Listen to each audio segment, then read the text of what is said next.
Welcome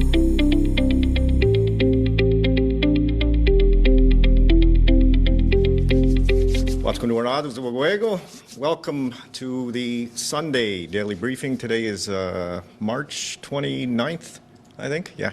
Sunday, March 29th, 2020. We're at approximately 4:15 p.m. Joe Delarone's taking some well-deserved R&R today, so I'll be filling in. Just give you a few seconds to check in, get you all logged in. We have Lisa Westaway from the KMHC here today, and Lloyd Phillips, the Commissioner of Public Safety. And with that, we shall get right to it. All right, Lloyd, it's all yours.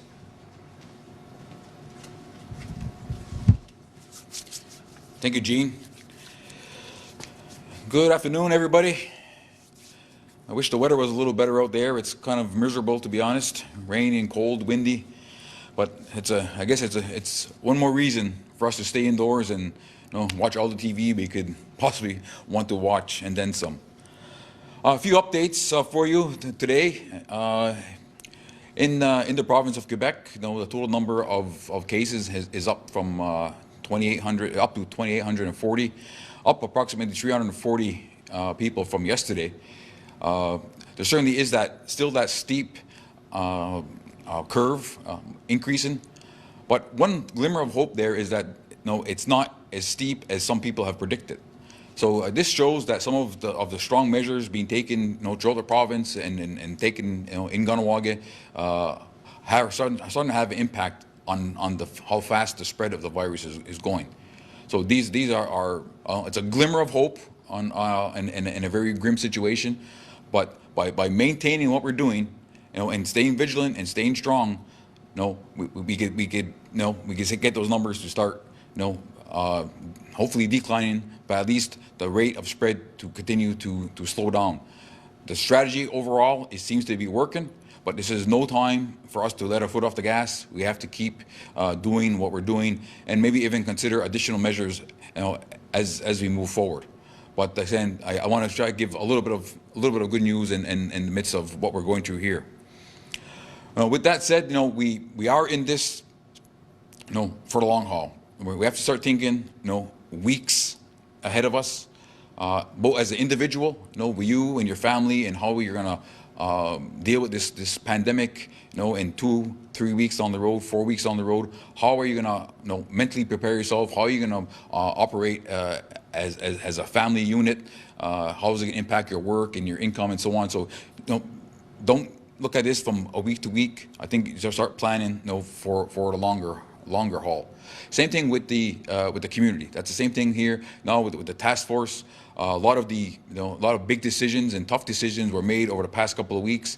Now we're looking at how to maintain that, how to modify that, and how to adjust our strategy so that we know we are here for the long haul. And how do we manage resources? How do we make sure that we don't burn out our frontline workers, and develop a strategy along that. The task force will have more discussions on that in the days to come. But now is the time for us to really get that long-term planning over the next say weeks. I don't want to put an exact number on it, but it's definitely it's weeks to come down the road.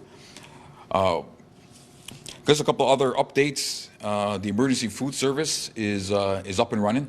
They kicked off a couple days ago, and it's a very a lot of moving parts. Getting a food basket service is one of the services that's being provided, where they provide you with food that you're able to prepare on your own and the way you deem fit.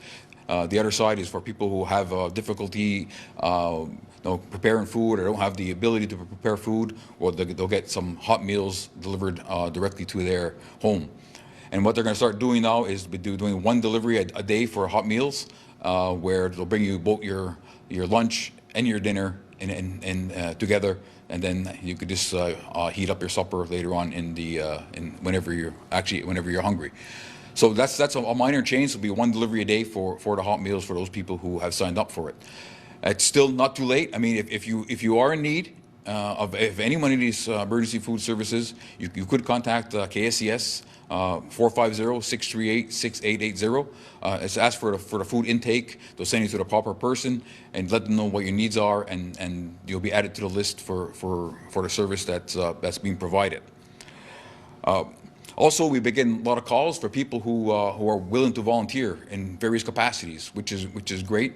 If you want to volunteer, we actually have intake at the MCK office.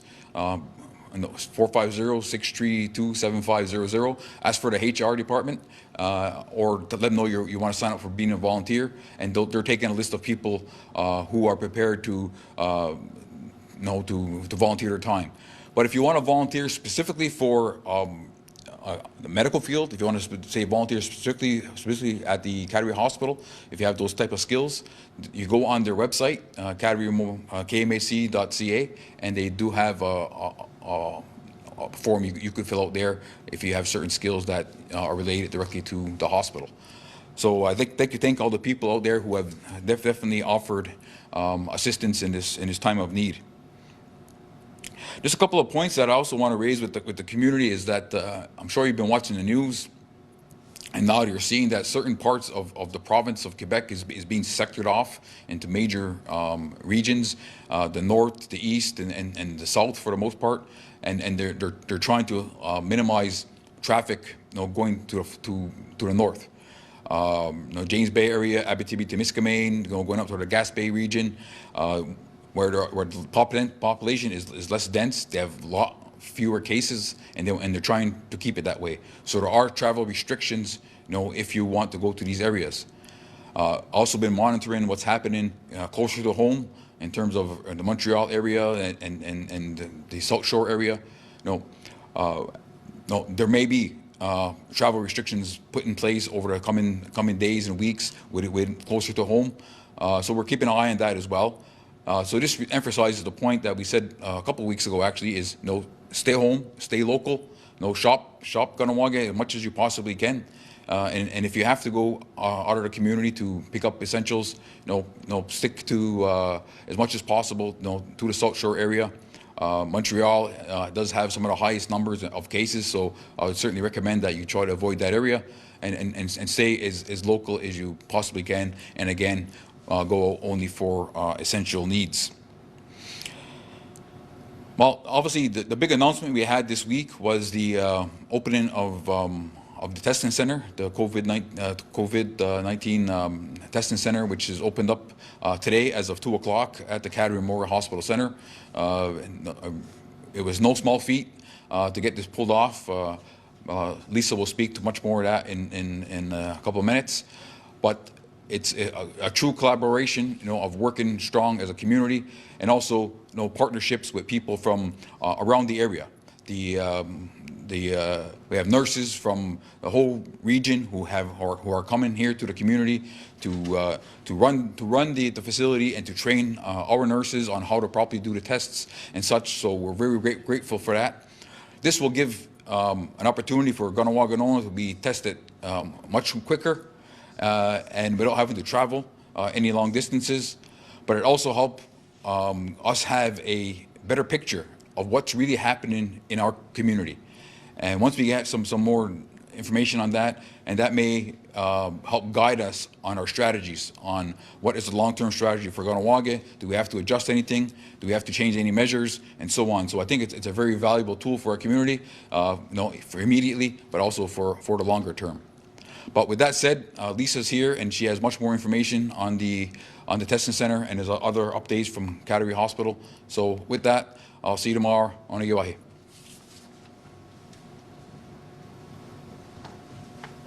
Good afternoon.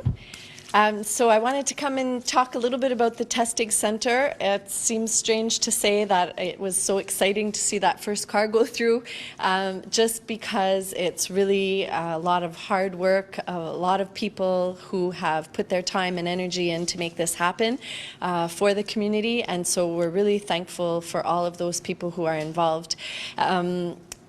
It was the first appointment was at 2 o'clock today. It was quite a smooth day, actually. We saw, or we are still seeing, we have 17 people booked, and that was pretty much the full amount between 2 and 4:30. We will be open as of 8:30 tomorrow. So there's a few changes that I want to make known to the, so that the community really has all the information when they call. So we had already talked about symptoms. We talked about cough and or fever and or respiratory symptoms. We talked about loss of sense of smell or taste. We're also actually testing people who are stating that they have some gastro-like symptoms. And of course, we will ask about travel or contact history, but it's not a determining factor in whether you get tested or not. So the goal is not to waste any tests, but to test as many people as possible who should be tested. So again, like Lloyd mentioned, we have a really good idea of what's happening in the community, and we're better able to make decisions. Also, it helps with the self-isolation measures. If you've been tested, if you have a positive result, then it gives you a little bit more incentive to self-isolate.